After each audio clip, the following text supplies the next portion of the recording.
Well, hello viewers and subscribers. It's your barbecue rock star coming to you live right here in front of your steaming eyes from North Texas. You hear that water sizzling? Oh man, that's a beautiful sound. Folks, today we're going to be throwing on a couple of briskets, going to do an overnight cook here for personal consumption. This will not be for sale. This will not be for public use. Tonight we're going to do these briskets just for ourselves.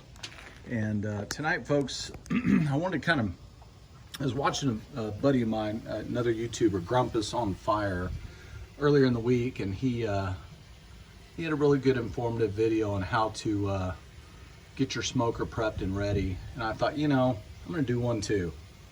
Because folks, when you spend this much money on a big custom built pit, and I mean a big 1,700 pound monster, you want to take care of it, right?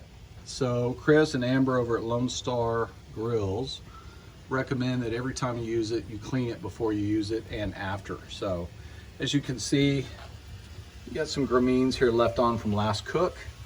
That doesn't bother me none, because the pit now is just coming up to temp. We're at about 200 degrees here. And I'm going to show you how I get my pit ready to cook. Here we go. First of all, when the pit is cold, folks, I like to go ahead and I like to use my little scraper here. It's a little silicone tip scraper that I got from Dollar General. Cost me $1. I scrape my door down. I scrape the inside of the belly down inside there, that it is, you can see it's a barrel shape. Everyone that has one of these pits, you know exactly what I'm talking about. That's kind of hard to get, so I use my scraper and I scrape all that out. It does leave a film behind. That's perfectly fine with me. I'm glad to have that. It's grease, and grease actually creates a little bit of a barrier for you. It acts as seasoning. I use mine primarily as a water cooker most of the time, so it doesn't bother me at all. I drain it out via the 2-inch ball that I got, and it works out great for me. You want to treat these, you know, as you know, like cast iron skillet. So I clean mine out every time. I pay especially good attention to my firebox, folks. I've got the 1/2-inch firebox upgrade, as you can see there. I mean, that's big, thick. I've got the 1/4-inch fire pan. Comes standard with the big grate there. I've got the fire management system there. We're gonna throw another split on too while we're talking.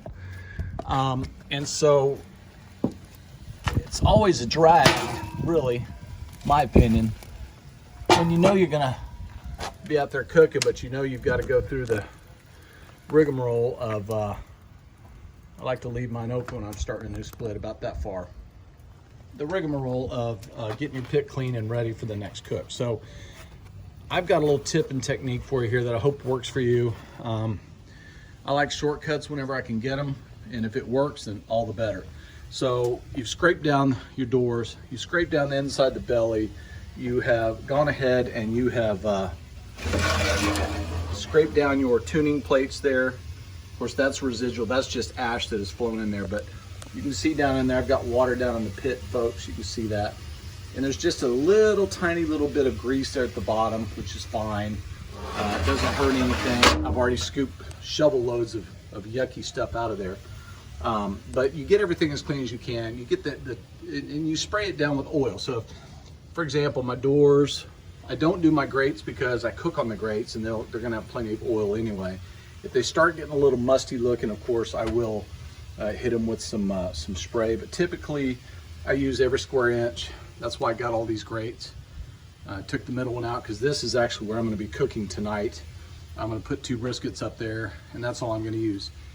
But folks, I oil everything down, I get it up to temp, and then what I do is I take my little little cheapy brush, and I go in here and I scrape all the yuckies out. And I've already done this, I've done the bottom, you know, I've done the bottom, and get all that crap off the bottom there. That's great, right? So get all that clean as you want to get it. And then folks, you'll see you've actually got residual grease on there from your last cook, okay? So that's already seasoned itself, really, right? So there you go. And then what I'll do is, any other spots that I know I need to hit, again, Dollar General carries or I think it's Dollar Tree. I keep saying Dollar General. I go to Dollar Tree. This Healthy Chef canola spray oil, and of course that is what I do. My firebox, my door, my grates, about every other cook, the inside walls. Paying close attention to your slide out trays here, folks. All those welds need to be treated, and of course I hit all those every time. But you're trying to build up cast iron seasoning in there, and folks, that's what I do. But again, for $3, you get yourself a squeegee like that. You get a little scrub brush. I don't like using the steel brushes, folks, on the expanded steel because you can't see them. You can't see the little fibers who are left behind. At least with this brush, it's blue and it's white. So I'll be able to see any that are left behind. I'll be able to pull those off. Steel brushes, you won't see them until it's too late, and to the emergency room you'll go. And of course, then you hit it with your canola oil. So anyway, like I said, today's not about the cook. We're gonna be doing a cook tonight, but this is a personal cook for just my girlfriend and I. So hope you guys got something out of this. I know I'm kind of rambling on and on, but just trying to kind of show you little shortcuts. Because man, I do a lot of cooks. I know you guys probably do too. And man, cleaning these things out, you know, it's like an hour and a half, man, for me to get all mine clean the way I like it. So hopefully these little savings, time savings will help you guys out. Hope you guys have a great day. And remember, Lone Star Grills is the way to go. Barbecue Rockstar out.